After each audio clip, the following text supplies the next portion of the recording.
युवा नेते विवेक भैया कोल्हे यांचा वाढदिवस खडकी भागामध्ये अनोख्या पद्धतीने साजरा. कोल्हे कट्टर समर्थक कैलास सोमासे आयोजित कार्यक्रमाची तालुकाभर चर्चा. त्या केकची चर्चा शहरासह तालुक्यात चांगलीच रंगली. ज्येष्ठ नेते माजी मंत्री सहकार महर्षी स्वर्गीय श्री शंकररावजी कोल्हे साहेब यांनी अनेक कार्यकर्त्यांना घडविले. त्यांचा वारसा त्यांचे नातू युवा नेते विवेक भैया बिपिनदादा कोल्हे यांनी जपला आहे. प्रचंड ध्येयवाद, अविरत कष्ट करण्याची तयारी, सामान्य माणसांविषयी वाटणारी कणव, आव्हानांना तोंड देण्याची वृत्ती यामुळे अल्पावधीत त्यांनी जनमानसांमध्ये आपले वेगळे स्थान निर्माण केले आहे. महापूर, कोरोना यांसारख्या संकटात ते जनतेच्या मदतीला धावून आले. जिल्ह्याच्या विकासाच्या नवनव्या संकल्पना ते मांडत आहेत. अशाच या कर्तृत्ववान नेत्याचा वाढदिवस तालुक्यासह शहराच्या विविध भागामध्ये साजरा करण्यात आला. निष्ठावान कार्यकर्त्यांनी आपल्या नेत्याचा वाढदिवस अनोख्या पद्धतीने साजरा करत त्यांना भेट दिली आहे.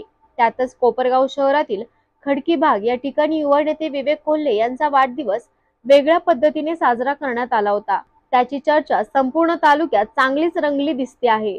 कोपरगाव येथील खडकी भागातील सामाजिक कार्यकर्ते, कोल्हे गटाचे कट्टर समर्थक म्हणून ओळखले जाणारे कैलास सोमासे यांनी युवा नेते विवेक भैया कोल्हे यांना वाढदिवसाची अनोखी भेट देत 51 किलोचा केक कापण्यात आला. तसेच जेसीबीच्या साह्याने त्यांच्यावर फुलांची उधळण करत अनोख्या पद्धतीने वाढदिवस साजरा करण्यात आला. त्याचबरोबर केकवर दमदार भावी आमदार लिहिल्याने एकच आनंद तालुक्यातील कोल्हे कार्यकर्त्यांना झाला असून अतिशय आनंदाने आणि उत्साहाने युवा नेते विवेक कोल्हे यांचा वाढदिवस खडकी भागात साजरा झाला.